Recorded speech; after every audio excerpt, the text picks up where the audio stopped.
Hello friends,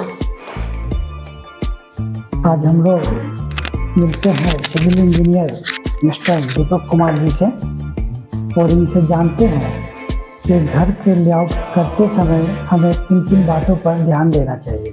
thank you Sanjeev ji. Welcome Deepak sir. आपने हमको इस लायक समझा कि आपने अपने स्टूडियो में बुला करके मेरा इंटरव्यू लेना समझा। जी धन्यवाद। उसके लिए बहुत बहुत धन्यवाद आपका। देखिए, लेआउट करते समय सबसे ज़्यादा जो मिस्टेक होने का चांसेस होता है ना, जी सबसे बड़ा मतलब आपको कहीं भी लेआउट करने जाइए ना, तो सबसे पहले अपने प्लानिंग का जहाँ आप मैप बनवा रहे हैं ना, जी वहाँ अपना डायगोनल जरूर दीजिए। डायगोनल मतलब काट कोना, बिहार में काट कोना बोलते हैं। उसको देने से क्या होता है ना, आपका जो घर का मतलब छोटा सा भी टुकड़ा आज प्रीशियस है बिहार में, हम तो देख रहे हैं बहुत ज्यादा महंगा है। और कुछ चंद रुपये के कारण इंजीनियर को आप नहीं बुलाइएगा और आप डायगोनल नहीं दीजिएगा, तो आपका जगह बर्बाद होगा। क्योंकि जब प्लॉट पे ऑन साइड वर्क करने का टाइम आएगा तो उसमें दिखेगा क्या, ईरर। क्योंकि डायगोनल लेने के बाद कोई किसी को भी आर्किटेक्ट को आप डिजाइन करवाइएगा ना, तो उसका प्रॉपर शेप में बैठेगा वो जगह, ठीक है ना।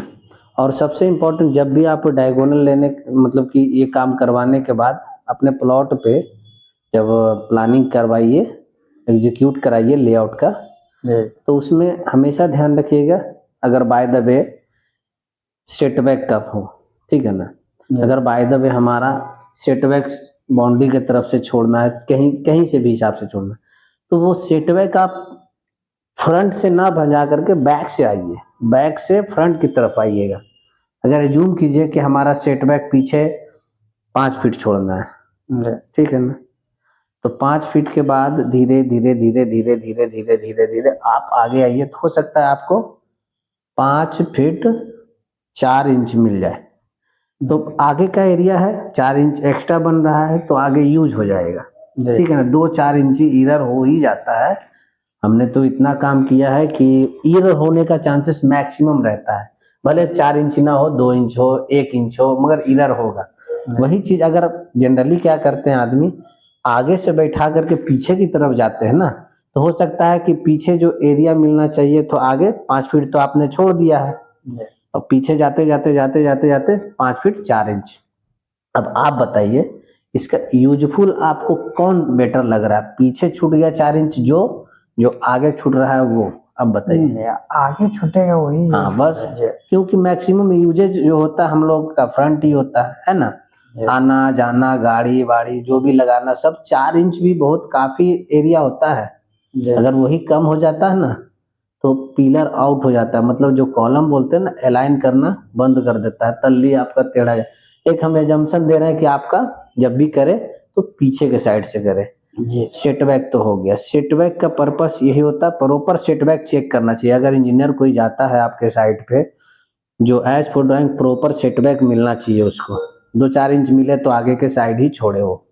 अब आते हैं हम लोग सेकंड टॉपिक पे, क्या ध्यान रखना चाहिए। हमेशा जब भी बिहार में आदमी मैक्सिमम देखते हैं आपकी कॉन्ट्रैक्टर से ही, मतलब ठेकेदार से ही घर बनाते हैं।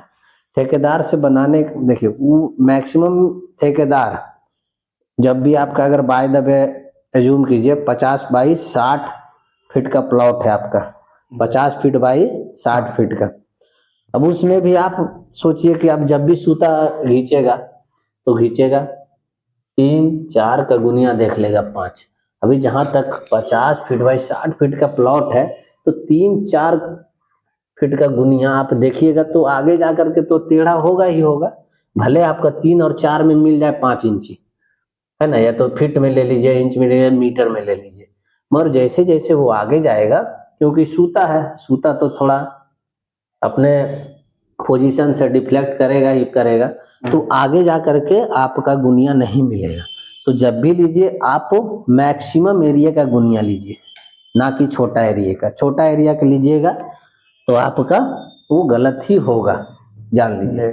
उसके बाद सेकंड थिंग, गलत अभी हो गया तो मतलब आगे जा करके आपको कहाँ नुकसान देगा। सबसे पहले तो कोई एरिया कम हो जाएगा, कोई एरिया ज्यादा हो जाएगा। अगर उसमें रूम बनाते हैं, बगल में हॉल है, तो बगल में हॉल वाला कम हो जाएगा या तो बढ़ जाएगा, या जी तो रूम वाला कम हो जाएगा तो बढ़ जाएगा।